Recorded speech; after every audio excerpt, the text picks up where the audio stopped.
नमस्कार प्यारे दोस्तों, स्वागत है आप सभी का। आज हम पढ़ेंगे छोटी सी कहानी भिक्षा पात्र, जिसके लेखक है रविंद्रनाथ ठाकुर। आइए दोस्तों, शुरू करते हैं कहानी। वर्षा का आना भी हमारे लिए अत्यंत आवश्यक व लाभदायक है। पिछले 2-3 वर्षों से वर्षा पर्याप्त नहीं हुई थी और इस वर्ष तो एक एक वर्षा की बूंद के लिए सब तरस रहे थे।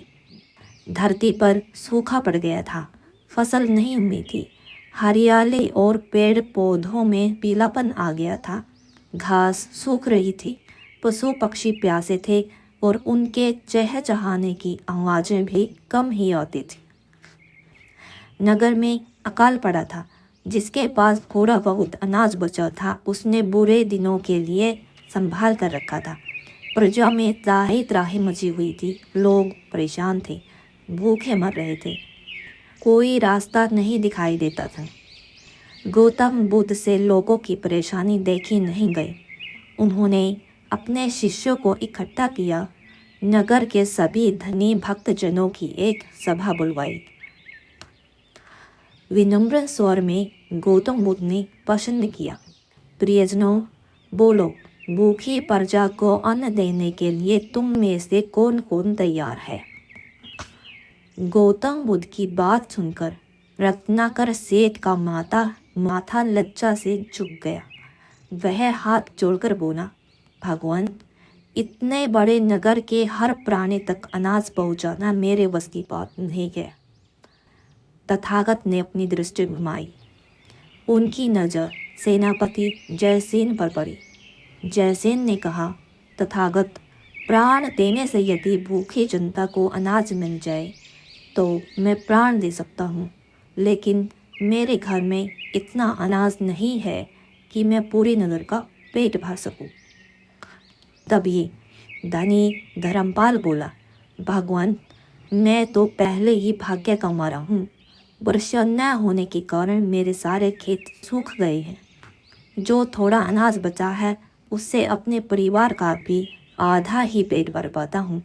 मुझे तो इस वर्ष का कर देने की भी चिंता है।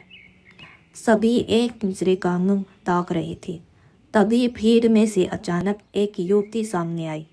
वह थी भगवान तथागत के प्रिय शिष्य अनाथ पिंड की बेटी सुप्रिया। वह अत्यंत दुखी लग रही थी। आंखों से बहते अश्रु पोंछकर उसने बुद्ध देव के चरण छुए और मीठे स्वर में बोली, भगवान, यह तुच्छ सेविका आपकी आज्ञा का पालन करेगी। अन्न की कमी के कारण जो लोग बेहाल हैं वे सब मुझे अपनी संतान लग रहे हैं। नगर के हर आंगन में अनाज पहुंचाने का भार मैं नहीं हूँ। सभी आश्चर्यचकित रह गए। भला एक स्त्री इतने बड़े नगर के वासियों का पेट कैसे भरेगी? कुछ तो मन ही मन हंसने लगे, कुछ क्रोधित हो उठे, कुछ को सुप्रिया पागल लगी। किसी ने कठोर आवाज में ताना कसा, खुद को तो दाने दाने का अभाव है, फिर इतना बड़ा काम अपने सिर कैसे ले रही है? तेरे घर में क्या भंडार भरे पड़े हैं? सुप्रिया सबके सामने सिर झुकाकर बोली, मेरे पास और कुछ नहीं, केवल भिक्षा पात्र के रूप में यह कटोरा है।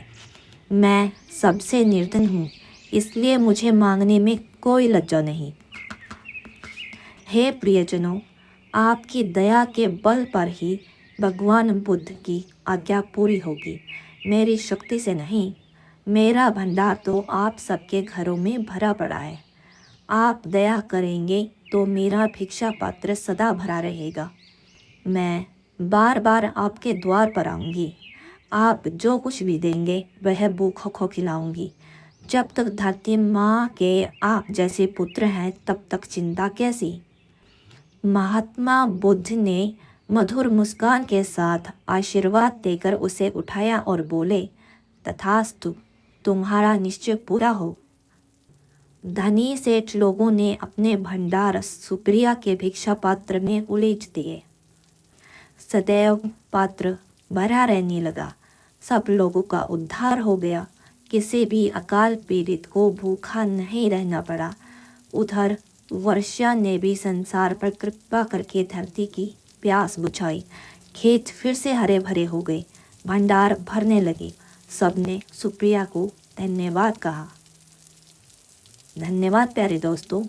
ज़रूर बताइएगा आपको कहानी कैसी लगी।